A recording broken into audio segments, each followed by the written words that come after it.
Hello everyone, नमस्कार। मैं Mukesh Katare. Unacademy पर आप सभी का स्वागत।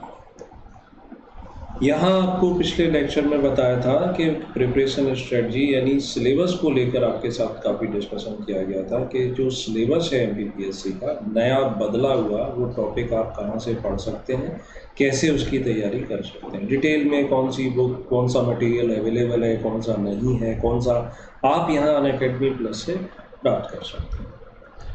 आज का मेरा लेक्चर प्रिपरेशन स्ट्रेटजी को लेकर के ही है। मैं सिलेबस डिस्कस नहीं करूँगा, मैं आपको ये बताऊँगा कि आप जो भी टॉपिक पढ़ते हैं तो उस टॉपिक में कौन सी चीज़ पढ़ेंगे और कौन सी चीज़ छोड़ देंगे। जैसे हम उदाहरण लेते हैं भारतीय इतिहास, हिस्ट्री जीएस का पार्ट है, इसे आपको पढ़ना होता है प्रीलिम्स के लिए, मुख्य परीक्षा के लिए। ये 3 भागों में बटी है, प्राचीन कालीन, फिर उसके बाद अगला सेक्शन आता है मध्यकाल, और तीसरा सेक्शन जिसका है जिसे हम आधुनिक भारत के नाम से जानते हैं। यानी प्राचीन कालीन भारतीय इतिहास, मध्यकालीन भारतीय इतिहास, आधुनिक कालीन भारतीय इतिहास। अब पढ़ने के लिए किताब तो आपको बता दी गई, मगर उस किताब में से आप कौन से टॉपिक पर ज़्यादा ध्यान केंद्रित करें, कौन सा टॉपिक एग्जाम के पॉइंट ऑफ व्यू से रिलेवेंट है, क्वेश्चन आने की संभावना कहाँ ज़्यादा है और कहाँ पर कम है, ये सबसे महत्वपूर्ण होता है। और इसी के लिए हमें गाइडेंस चाहिए होता है। सक्सेस के लिए ये पता होना कि क्या हमें पढ़ना है, उससे ज़्यादा ये भी पता होना चाहिए कि क्या हमें नहीं पढ़ना है। अगर ये नहीं पता है तो ये मुश्किल हो जाती है, राइट? ठीक है। तो भारतीय इतिहास में से ऑन एन एवरेज में प्रीलिम्स को लेकर अगर बात करूं, 10 से लेकर 12 क्वेश्चन आने की संभावना होती है। 10 to 12 क्वेश्चन आएंगे, यानी 20 नंबर से 24 नंबर का कंटेंट आ जाता है। ये वेरिएशन रहता है ईयर वाइज, किसी साल में क्वेश्चन ज़्यादा आ जाते हैं, किसी साल में क्वेश्चन कम हो जाते हैं। हम औसत मान के चलें कि 10 से 12 क्वेश्चन वो पूछेगा। अब 10 से 12 क्वेश्चन वो किसी एक सेक्शन से तो नहीं पूछ सकता कि प्राचीन काल से ही सारे पूछते, मध्यकाल से सारे पूछते, मॉडर्न इंडिया से पूछते, वो उसको बैलेंस बनाना पड़ेगा। तो हर सेक्शन में 3-3 या किसी में 4 क्वेश्चन पूछे जाने की संभावना होती है। तरीका समझो कि भाई हम तैयारी करते हैं तो आखिर क्यों हम किसी क्लास को अटेंड करते हैं। क्लास वाला आपको अगर बताता है तो क्या बताता है? क्लास वाला आपको सिलेबस कवर कराता है या वो अपना एक्सपीरियंस भी शेयर करता है? एक्सपीरियंस का मतलब होता है एक लंबा तजुर्बा, जिसने रियल टाइम में पेपरों का ऑब्जर्वेशन किया और उसको पहचानने की कोशिश की कि देखो पेपर इस लेवल पे आते हैं, सिलेबस ऐसा है। उस हिसाब से ये महत्वपूर्ण हो जाता है। तो मैं आपको यही चीज़ें बताने जा रहा हूँ। अब हम सबसे पहले एंशिएंट हिस्ट्री ले लेते हैं, प्राचीन कालीन भारतीय इतिहास। 3 से 4 क्वेश्चन इस पर पूछे जाएंगे। अब कौन सा टॉपिक महत्वपूर्ण है जहाँ से ये क्वेश्चन आ सकते हैं, राइट?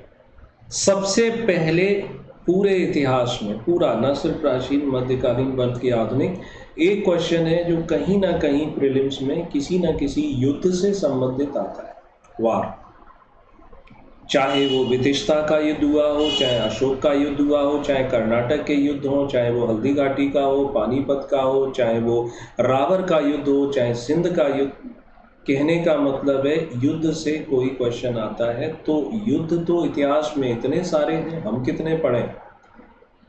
मुश्किल से 24 युद्ध हैं, पूरे तीनों काल को मिलाते हैं, प्राचीन काल, मध्यकाल, आधुनिक। बस इन्हीं के इर्द गिर्द क्वेश्चन घूमते रहते हैं। वो 24 महत्वपूर्ण युद्ध आपको पढ़ने हैं, इससे ज़्यादा नहीं। तो युद्ध, इससे क्वेश्चन आएगा। क्वेश्चन कैसा? ये जोड़ियां बनाने को दे सकता है, ऑर्डर अरेंज करने को दे सकता है, या किसी व्यक्ति के नाम से पूछ सकता है। ठीक, एक सेशन ये हमें करना है। दूसरा टॉपिक जिसकी हम बात करें कि दूसरा टॉपिक हमें, अब जब हम प्राचीन कालीन इतिहास को पढ़ते हैं तो प्राचीन कालीन इतिहास में महत्वपूर्ण हो जाता है दूसरा टॉपिक हड़प्पा। हड़प्पा सिविलाइजेशन, हड़प्पा संस्कृति, सिंधु घाटी सभ्यता भी इसे कहते हैं। और इसी के साथ सभ्यता के रूप में जो इसका नेक्स्ट पार्ट आता है वैदिक सभ्यता। ये दोनों से क्वेश्चन पूछे जाने की पॉसिबिलिटी रहती है। तो हड़प्पा सभ्यता आपको डिटेल में पढ़ लेना है, कैसे चीज़ें इसमें हम सम्मिलित करते हैं। जैसे हड़प्पा सभ्यता का एरिया देख लो, इसका ओरिजिन कहाँ से हुआ था, ये भी हम इसमें देख सकते हैं, राइट। इसमें ये लोग कहाँ, मतलब किस प्रजाति के थे, इनका पतन कैसे हुआ, प्लस इनकी संस्कृति क्या थी, इनकी व्यवस्था क्या था, इनसे जुड़े क्वेश्चन। प्रीलिम्स में ऐसी चीज़ें भी आती हैं कि पर्टिकुलर उस स्थान से हमें ये जो प्राप्त हुआ, तो वो जैसे डांसिंग पोस्चर में एक जो नृत्यरत नारी की मूर्ति है, कहाँ से मिली, सबसे ज़्यादा मोहरें कहाँ से मिली, कारखाना बीड्स बनाने के कारखाने कहाँ पर थे, इस प्रकार के जो क्वेश्चंस हैं वो आपको यहाँ पर कर लेना चाहिए, राइट। तो ये चीज़ें इसमें महत्वपूर्ण हो जाती है,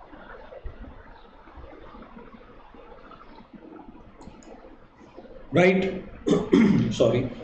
इसी प्रकार से इनका पतन हो गया, ये कहाँ से थे, इसके संबंध में जो विवाद है, वैदिक यानी कि वैदिक सभ्यता दो भागों में बटी रहती है, पोस्ट वैदिक और प्री वैदिक, उत्तर वैदिक काल, पूर्व वैदिक काल, आर्यों से संबंधित है। तो यहाँ आर्यों के संबंध में एक तो किताबें यानी साहित्य हो जाता है, उससे क्वेश्चन आ सकते हैं। वेद हैं, 4 वेद बांटे गए, उनके अपने उपवेद हैं।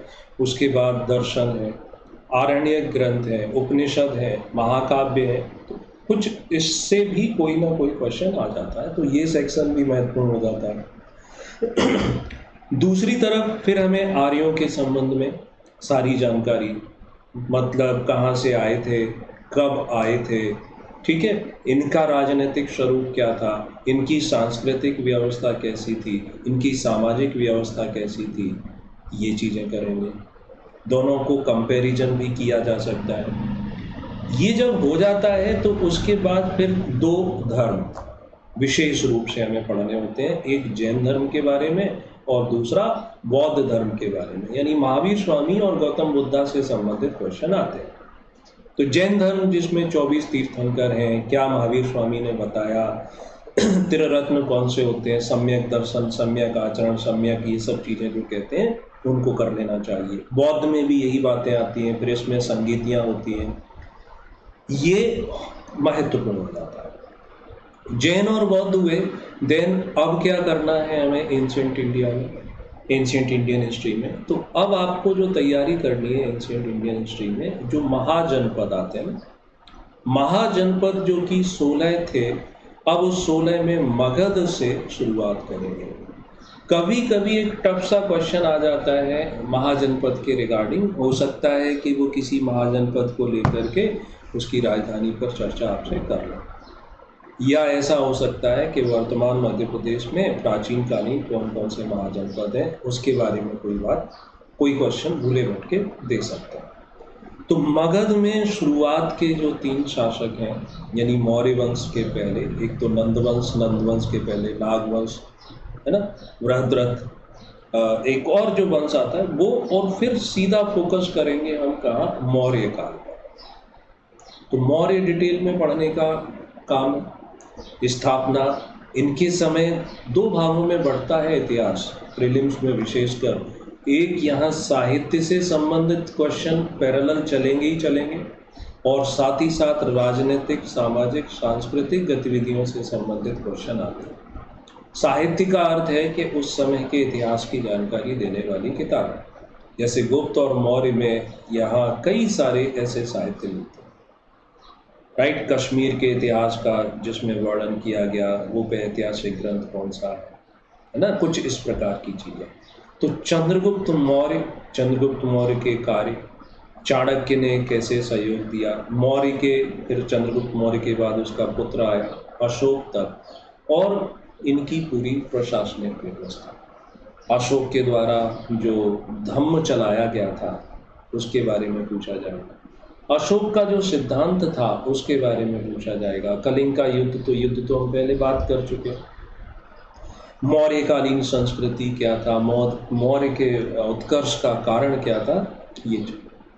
एक ऐसा क्वेश्चन और देखते हो आप जिसमें क्या करते हैं कि मंत्री परिषद में किसी का नाम दे देते हैं, फिर पूछते हैं कि ये क्या था, जैसे दवीर किसे कहते हैं, वरीद किसे कहते हैं, सुमंत किसे कहते हैं, सीता अध्यक्ष किसे कहते हैं, इस टाइप की चीज़ें भी आती हैं। मगर इस टाइप की चीज़ें भी वहीं आएंगी जहाँ पर महत्वपूर्ण टॉपिक होगा। यानी बड़े जो शासक थे, मौर्य वंश के पतन के बाद फिर शुंग डायनेस्टी, मौर्य काल तो बड़ा है, बृहद है, काफ़ी बड़े भूभाग में लंबे समय तक काम करता है, लेकिन अशोक की मौत के बाद पतन शुरू हुआ गया।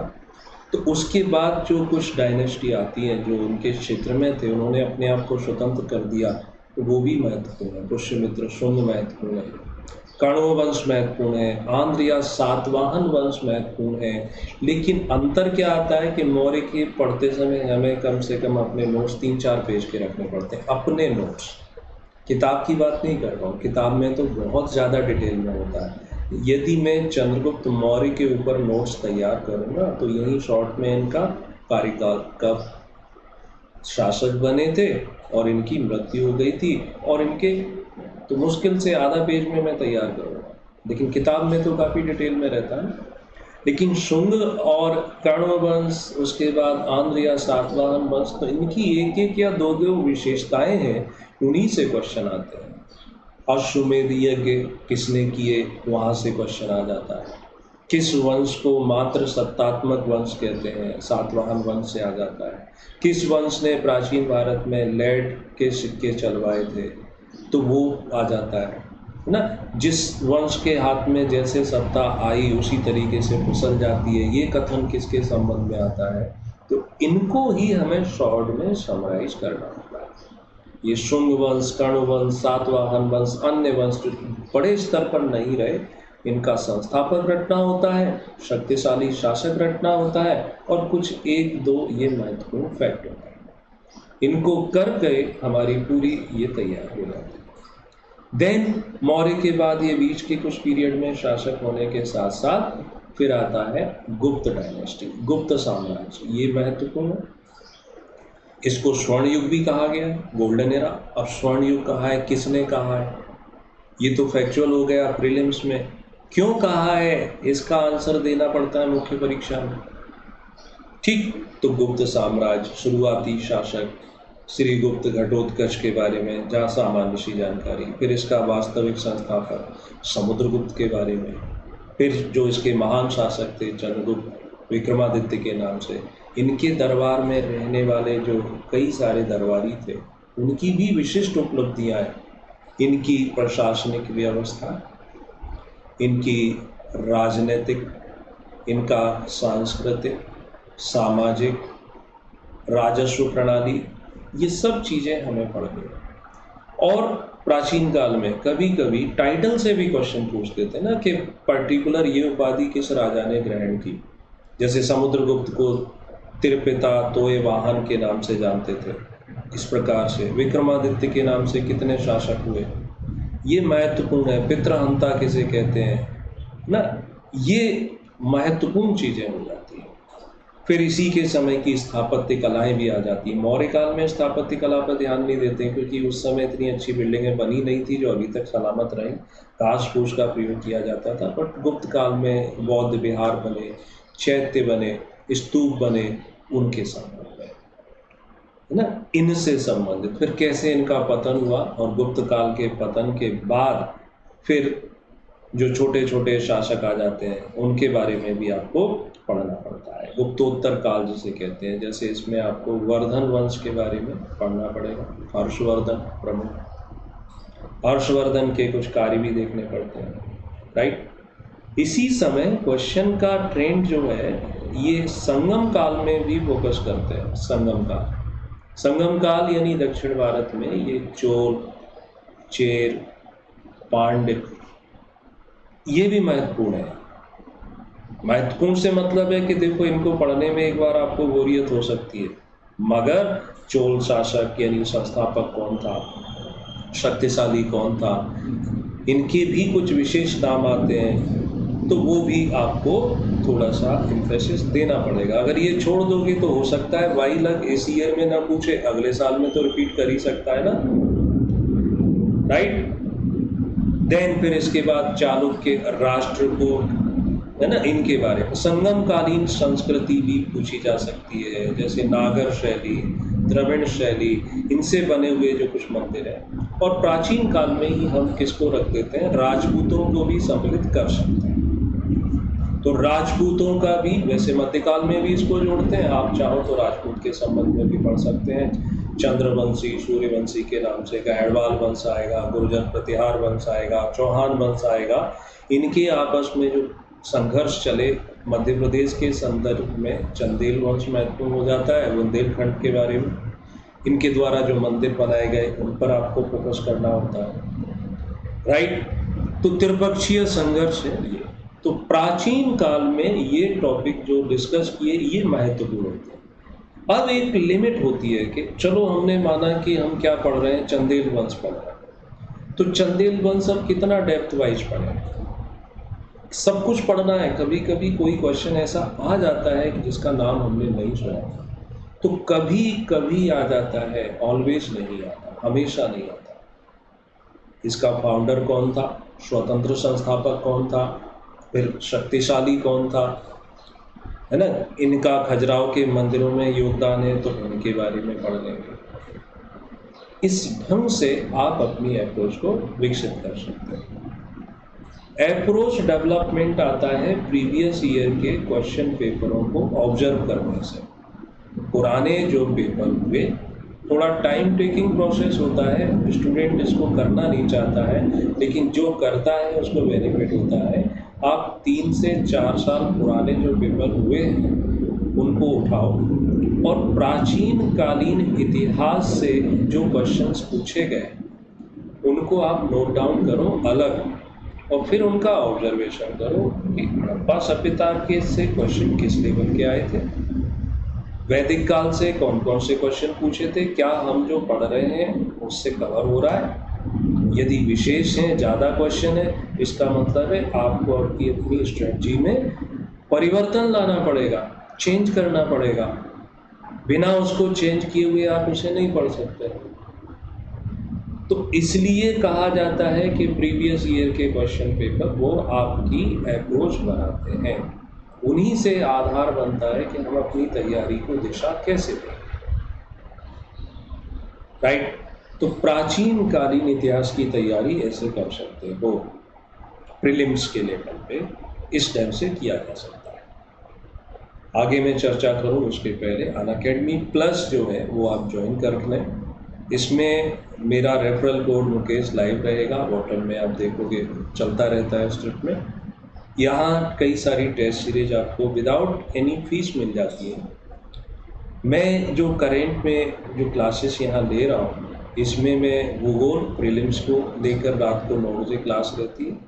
पेपर 4 जो एथिक्स का है ये शाम को 4 बजे पढ़ाता हूँ, और 15 जून से यहाँ पर मैं मुख्य परीक्षा का ही है एनवायरनमेंट क्लाइमेट चेंज, उस कोर्स को भी पढ़ाने वाला हूँ। ये फ़ायदा क्या करता है अनअकैडमी प्लस, क्यों कहते हैं आपसे कि ये ज्वाइन करो, क्यों इतना एम्फेसिस करते हैं, तो फ़ायदा ये करता है कि आज के दौर में इससे सस्ता और इससे अच्छा और कोई प्लेटफॉर्म आपको नहीं मिलेगा। मात्र 17 रुपीज़ पर डे पे करने पर भारत के टॉप एजुकेटर की क्लास अटेंड कर पाते हो, आप अपने घर से क्लास अटेंड कर पाते हो, लाइव डाउट क्लियरिंग सेशन का बेनिफिट ले पाते हो, EMI का ऑप्शन मिल जाता है, फ्री स्पेशल क्लास मिल जाती है, राइट, और भारत के टॉप एजुकेटर की क्लास अवेलेबल होती है। हमें MPPSC की एक जैसे करंट में एक चैंपियनशिप चल रही है, 5 टेस्ट इसमें होना है, 2 कंप्लीट हो गए, 17 मई 31 मई वाला, तीसरा टेस्ट जो है वो 14 जून को होने वाला है। जिसने भी एनरोलमेंट नहीं कराया है वो करा ले, सिर्फ एनरोलमेंट है, कोई फीस नहीं है। और उसका जो लिंक है कैसे कराएंगे तो डिस्क्रिप्शन में इस वीडियो की लिखा हुआ है। और अनअकैडमी प्लस उसमें subscription 1 month, 3 month, 6 month, 12 month, 24 month, 2 साल का भी अवेलेबल है। 1 साल का लें, ज़्यादा बेनिफिट मिलते हैं इसमें। 7,000 फीस है, बट ये 7,000 भी आपको पे नहीं करनी होती है। यहाँ प्रोसीड टू पे जब जाते हैं ना तो ये रेफरल कोड यूज कर सकते हैं, 10% सीधा सीधा डिडक्शन हो जाता है। ये तरीका रहा ज्वाइन करने का। तो प्राचीन कालीन भारतीय इतिहास, उसकी तैयारी कैसे करते हैं, ये मैंने आपको एक आइडिया दिया, एक अपने अनुभव के आधार पर। दूसरी तरफ नोट्स बनाते हो जो आप प्रीलिम्स के नोट्स कैसे बनाना, ये भी बहुत बार कमेंट पूछा गया कि नोट्स के बारे में बताना। प्रीलिम्स के नोट्स जब आप बनाएंगे तो नोट्स कैसे बनाओगे, पैराग्राफ फॉर्मेट में नहीं बनाना है। आपको सारे नोट्स बनाना है वन लाइन फैक्ट के रूप में, मगर हर लाइन दूसरी लाइन से कनेक्ट होना चाहिए। जैसे माना कि मैं वैदिक काल के संबंध में नोट्स बना रहा हूँ, मैं पूरे नोट्स तो नहीं बना रहा हूँ, मुझे ये लिखना है तो मैं एक एरो लगाऊंगा और सबसे पहले लिखूंगा कि ये 1500 से कब तक 600 ईसा पूर्व वाला काल वैदिक काल कहलाता है। अगला पॉइंट फिर बनाऊंगा, मुझे क्या बताना है, प्री वैदिक यानी पूर्व वैदिक काल, तो 1500 से 1000 ईस्वी तक इसे पूर्व वैदिक काल कहते हैं। दूसरा पॉइंट 1000 से 600 ईसा पूर्व वाला इसे उत्तर वैदिक काल कहते हैं। फिर अगला पॉइंट बनाऊंगा यहाँ पर कि ये अवधि क्या थी, ड्यूरेशन क्या था, ड्यूरेशन तो हो गया, इनका एरिया स्थान कि ये कहाँ से आए थे। तो एक एक करके जो 5-7 अलग अलग इतिहासकारों के विचार हैं उनको लिख दूंगा कि मैक्स मूलर के अनुसार, स्वामी दयानंद सरस्वती के अनुसार या जॉन मार्शल के अनुसार, और लास्ट में फाइनली लिख दूंगा कि सबसे सही निष्कर्ष है कि ये लोग सेंट्रल एशिया से आए थे।